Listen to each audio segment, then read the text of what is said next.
Bismillahirrahmanirrahim. Assalamualaikum warahmatullahi wabarakatuh. Okey, berjumpa lagi bersama Cikgu Suhaida dalam PDPR Sains tahun 3. Okey, apa khabar semua murid-murid tahun 3? Cikgu harap murid-murid semua berada di dalam keadaan sihat dan ceria selalu. Okey, seterusnya kita akan meneruskan PDPR kita dengan sambungan tajuk isi padu. Yang lepas sebelum cuti sekolah kita telah mempelajari isi padu cecair. Okey, hari ini cikgu akan masuk tajuk isi padu pepejal tidak sekata. Okey, bagaimana kita ingin mengukur isi padu pepejal tidak sekata. Okey, cikgu akan mengajar murid-murid bagaimana cara untuk mengetahui sesuatu isi padu pepejal yang tidak sekata. Okey, murid-murid boleh buka buku teks dan lihat tajuk isi padu pepejal tidak sekata. Okey, ini adalah isi kandungan dalam buku teks. Cikgu terangkan apa yang ada di dalam buku teks tentang isi padu pepejal tidak sekata. Okey, bagaimanakah isi padu pepejal yang tidak sekata ditentukan? Okey, bagaimanakah isi padu pepejal yang tidak sekata ditentukan? Okey, isi padu pepejal yang tidak sekata. Okey, ditentukan macam mana? Okey, kita sendiri tahu pelbagai jenis pepejal. Okey, bentuk pepejal yang kita pernah lihat. Okey, termasuklah batu. Okey, apa-apa pepejal lah. Okey, batu, kayu. Okey, jadi untuk mengukur isi padu pepejal yang tidak sekata seperti batu ataupun bentuk-bentuk yang tidak rata, okey, kita ada cara bagaimana kita ingin mengukur. Okey. Okey, isi padu pepejal tidak sekata ditentukan melalui kaedah sesaran air. Okey, kaedah sesaran air. Okey, apa itu kaedah sesaran air? Okey, nanti saya akan terangkan. Okey, isi padu air yang tersesar bersamaan dengan isi padu objek.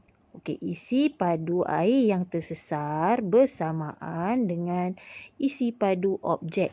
Okey, maknanya isi padu air yang tersesar ni maksudnya yang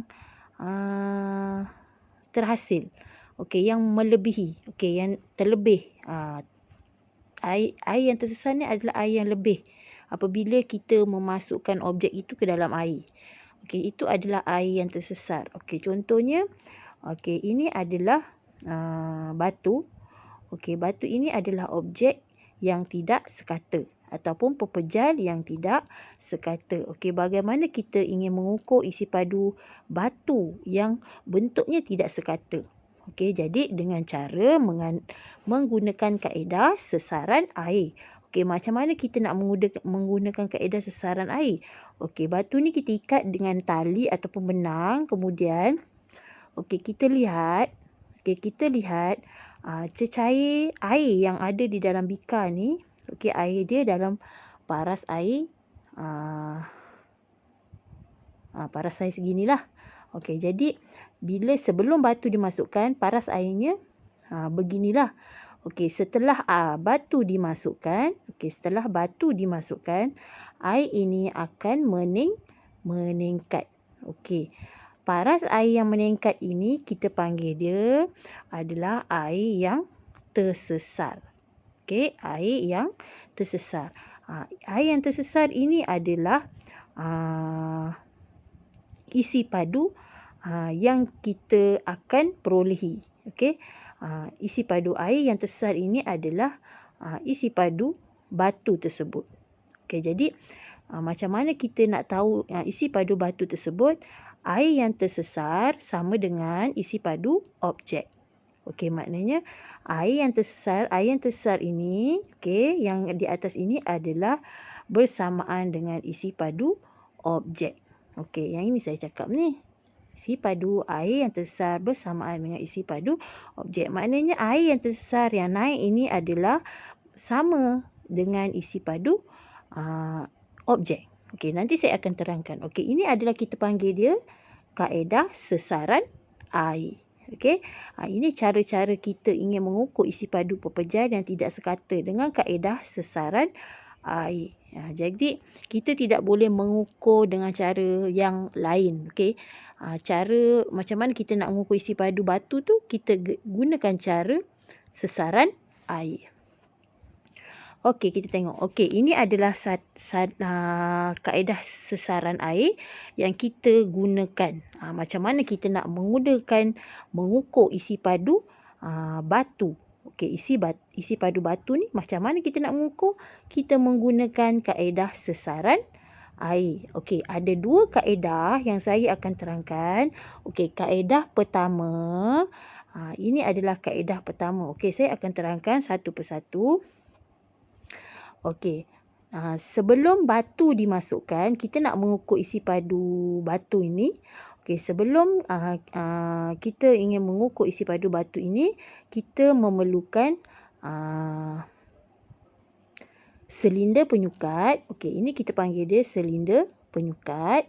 Okey, kemudian silinder penyukat ini kita perlu masukkan air. Okey, kita perlu masukkan air. Di sini kita lihat di sini gambar air ini adalah 20 ml air. Okey, pada awalnya belum masuk batu. Okey, belum masuk batu lagi. Okey, setelah kita lihat kat sini tanpa batu 20 ml. Okey, kita masukkan air. Okey, kemudian kita ambil batu, kita ikat. Okey, benang. Batu itu dengan benang. Kemudian kita masukkan batu tersebut ke dalam air 20 meter ini. Okey, air 20 meter ni, okey, kita masukkan batu tersebut dan air ini akan meningkat. Okey, air ini akan meningkat ataupun naiklah. Okey, jadi apabila dia naik, pada asalnya 20. Okey, bila dia naik, masukkan batu, air tersebut akan naik 30. Okey, jadi daripada 20 naik 30. Okey, jadi 20 ke 30 ini adalah isi padu air yang tersesar. Okey, isi padu air yang tersesar. Okey, jadi macam mana kita nak mengira dia? Okey, ini adalah formulanya. Isi padu batu. Okey, isi padu batu, kita nak tahu isi padu batu sama dengan bacaan isi padu akhir tolak bacaan isi padu awal. Okey, jadi murid-murid kena letakkan isi padu. Okey, isi padu akhir. Okey, isi padu akhir, bacaan isi padu akhir iaitu 30 ml. Okey, kita masukkan 30 ml di sini. Okey, kemudian tolak. Okey, tolak bacaan isi padu awal. Isi padu awal adalah 20. Okey, kita masukkan dekat sini 20.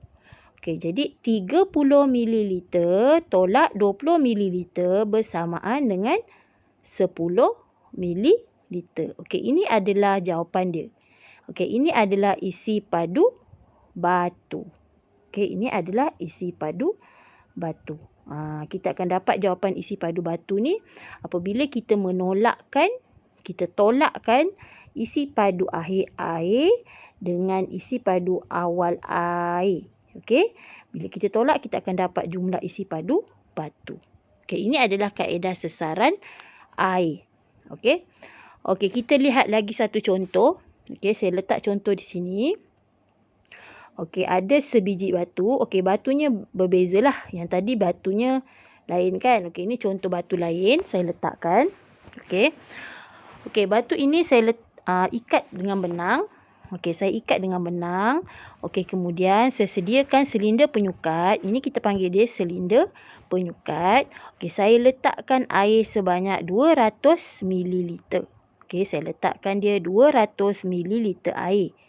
Okey, ini adalah isi padu awal air.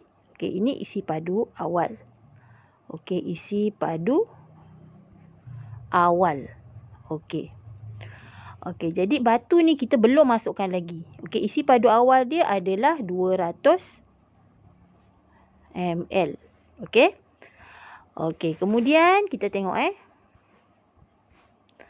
Okey, kemudian Saya masukkan batu tersebut ke dalam silinder penyukat yang tadilah. Okey, saya masukkan. Okey, saya masukkan ke dalam air yang tadi, batu yang telah diikat. Okey, kemudian air tersebut daripada 200 dia meningkat naik kepada 300 mililiter. Okey. Jadi air yang naik ini adalah isi padu air yang tersesar. Okey, murid-murid kena faham. Isi padu air yang tersesarnya adalah yang di sini. Okey, macam mana kita nak mengira? Kita kira dengan cara yang saya tunjukkan di sebelah ni. Okey, mula-mula isi padu batu. Okey, sama dengan, nanti murid-murid kena buat isi padu batu sama dengan bacaan isi padu akhir. Okey, akhir yang tadi berapa yang ni? 300 mililiter. Okey, tolak bacaan isi padu awal. Isi padu awal tadi berapa? 200 mililiter. Awal ni yang belum masuk batu lagi. Okey, jadi 300 mililiter tolak 200 mililiter sama dengan 100 mililiter. Okey, jadi berapakah isi padu batu?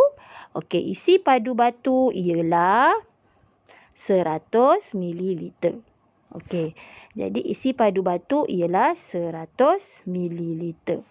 Okey, yang inilah. Okey, jadi dapatlah jawapan dia 100 mililiter. Okey, kalau kita nak tahu isi padu batu, macam itulah. Kita tolakkan awal isi padu air akhir dengan isi padu air awal. Okey, dapatlah jawapan isi padu batu. Okey. Okey, kemudian yang tadi kaedah pertama, okey, ini adalah kaedah kedua. Okey, kaedah kedua sama je macam kaedah yang pertama tadi. Okey. Kaedah kedua ini adalah dia menerangkan isi padu air yang tersesar sama dengan isi padu batu. Okey, macam mana dia buat? Okey, macam ini. Okey, dia letak silinder penyukat di bawah, kemudian dia letak kuantiti air di sini, paras sebelum corong ni. Okey, kemudian dia masukkan batu yang telah diikat, kemudian air tersebut dia akan keluar melalui corong. Okey, dia akan keluar melalui corong ni sampailah air itu habis keluar, berhentilah. Okey, kemudian berapa jumlah isi padu batu tersebut? Jumlah dia ialah air yang tersesar. Okey, air yang tersesar ni air yang keluarlah. Yang keluar daripada corong tu yang sampai berhenti, itu adalah air yang tersesar. Jadi air yang tersesar itu contohnya kat sini kalau 30 mililiter bersamaan dengan isi padu batu. Maknanya air yang tersesar itu adalah isi padu batu. Okey. Okey, ini contoh kaedah 2. Ni yang kaedah pertama tadi macam ini, kita tolak macam ni. Yang kaedah kedua ni kita terus baca daripada air yang tersesar keluar daripada corong tersebut. Okey, kalau yang ini kita menggunakan formula tolak. Okey, tolak awal, tolak akhir dengan awal. Okey, yang ini kita terus ambil bacaan daripada silinder penyukat, daripada air yang tersesar tersebut. Okey. Okey, contoh yang ini Okey, saya bagi contoh. Okey, ini ada satu contoh. Okey, di sini saya letakkan satu bika yang bercorong. Okey, saya letakkan air tersebut, paras air tu tidak melebihi corong tu lah. Okey, jadi air tu tak akan keluar lagi. Okey, kemudian saya letakkan satu silinder. Silinder penyukat ini bernombor lah. Okey, jadi batu tu saya ikat, kemudian saya masukkan batu ini ke dalam tin Eureka ni lah. Okey, tin Eureka ni saya masukkan batu tersebut, kemudian air tersebut dia akan meningkat lah. Okey, akan naik lah bila batu dimasukkan.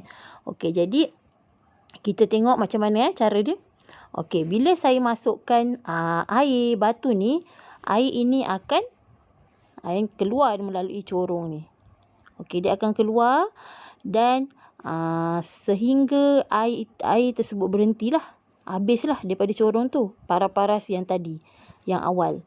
Okey, jadi yang ini adalah air yang tersesar. Air yang tersesar sama dengan air isi padu batu. Okey, jadi ini cara dia. Okey, cara dia. Okey, sorry. Isi padu air yang tersesar sama dengan isi padu batu. Ini kaedah yang kedua. Kita tak perlu tolak. Okey, isi padu air yang tersesar adalah 100. Okey, sama dengan batu sama dengan 100 lah. Maknanya isi padu yang air yang keluar ni sama dengan isi padu batu. Jadi dia tak ada tolak. Dia terus tulis isi padu batu adalah 100 ml. Maknanya air yang tersesar ini adalah isi padu batu. Okey. Okey, ini dia tak ada kira lah. Dia terus ambil bacaan dengan kaedah menggunakan tin Eureka dan silinder penyukat ni melalui corong air itu keluar melalui corong dan masuk ke dalam silinder penyukat, terus kita ambil bacaan. Okey, ini adalah air yang tersesar. Air yang tersesar sama dengan isi padu batu. Okey. Dia ada dua kaedah jadi awak boleh guna mana-mana kaedah. Awak nak guna kaedah pertama ataupun kaedah kedua. Kalau kaedah pertama kita menggunakan dua silinder. Ni kaedah yang pertama kita menggunakan dua silinder penyukat. Okey. Dua silinder penyukat. Dia satu silinder penyukat tetapi kita ambil bacaan kita kena tolak lah. Okey. Dia mula tak ada batu. Lepas tu kita masukkan batu. Lepas tu air tu naik. Kita kena tolak lah yang awal, yang akhir tolak yang awal. Okey, mana kalau tin Eureka ni menggunakan kaedah 2 ni. Okey, tin Eureka ni air yang keluar daripada tin Eureka ni masuk ke silinder penyukat. Bacaan itu adalah isi padu batu. Okey, air yang keluar masuk dalam silinder penyukat terus kita baca. Itu adalah isi padu batu. Ada dua kaedah. Okey. Okey, kita tengok saya terangkan lagi lah. Okey, ni ada contoh-contoh. Kita cuba buat, kita tengok. Okey, kalau macam ini adalah kaedah pertama lah. Kaedah pertama, kita tolak lah. Kita gunakan formula isi padu pepejal sama dengan isi padu akhir tolak isi padu awal. Okey, jadi isi padu akhir bila kita dah masukkan, kita tulis dulu kat sini, isi padu awal dia apa? 20 ml. Okey, isi padu akhir dia adalah 40 ml. Okey, kemudian tolakkan 40 ml yang akhir ni tolak yang awal. Okey, ni kena tolak. Okey, yang akhir tolak yang awal. Okey. Jadi bila kita dah tolak, okey, kita akan dapat kat sini 40 ml tolak 20 ml sama dengan 20 ml. Okey, jadi 20 ml ini adalah isi padu batu tersebutlah ataupun isi padu pepejal. Okey, inilah jawapan dia 20 ml. Senang je, tolak je. Okey, ini adalah contoh kedua. Sama je. Okey, isi padu awal dia adalah 50. Okey, isi padu akhir dia adalah 75. Okey, ini 50, ini 75. Okey, jadi masukkan. Kemudian tolakkan 75 ml isi padu akhir dia tolak dengan 50 ml. Yang akhir tolak yang awal tau. Ini saya salah ni. Okey, yang akhir tolak yang awal. Okey, ni saya salah. Ni awal. Okey, jadi tolaklah 75 tolak 50 ml bersamaan dengan 20 ml. Okey, jadi isi padu pepejal jawapannya adalah 25 ml. Okey, jadi 20 ml ni adalah isi padu pepejal ataupun isi padu batu. Okey, faham? Okey, jadi ada dua contoh saya dah terangkan. Okey. Jadi saya harap murid faham. Nanti murid akan buat kaedah yang saya terangkan ni, tolakkan dan akan dapat jawapan isi padu batu tersebut ataupun isi padu pepejal. Okey, itu cara kita mengukur isi padu pepejal tidak sekata. Okey, nanti seterusnya selepas murid-murid dengar video cikgu ni, cikgu akan beri latihan dan murid-murid cuba kira kaedah menggunakan kaedah satu je. Saya menggunakan kaedah satu. Okey, kalau menggunakan kaedah dua, iaitu menggunakan tin Eureka lah. Dengan yang keluar daripada corong tu. Tapi saya akan gunakan kaedah satu, iaitu formula dia isi padu pepejal sama dengan isi padu akhir air tolak isi padu awal air. Okey, bila awak tolak awak akan dapat jawapan isi padu pepejal tersebut. Okey. Okey, kemudian nanti saya akan beri latihan dalam buku aktiviti sains. Saya akan bagi tahu muka surat berapa. Okey, kemudian latihan yang kertas yang saya bagi tu minta tampal dalam buku. Kalau nak lukis terpulak, kalau nak salin, kalau nak print, tampal dalam buku. Buku aktiviti tu saya akan bagi tahu muka surat berapa yang perlu dibuat. Okey, saya harap murid-murid dapat menjalankan tugas yang cikgu berikan. Kalau tak faham, bagi tahu cikgu. Okey, ataupun kalau tak faham, dengar video cikgu ni semula sampai faham. Okey, baru boleh buat latihan. Jangan terus buat latihan. Fahamkan apa isi pelajaran, barulah murid-murid boleh buat latihan. Barulah awak faham. Okey. Okey, itu saja. Kita jumpa lagi pada minggu hadapan dengan topik yang lain. Sekian, terima kasih. Assalamualaikum warahmatullahi wabarakatuh.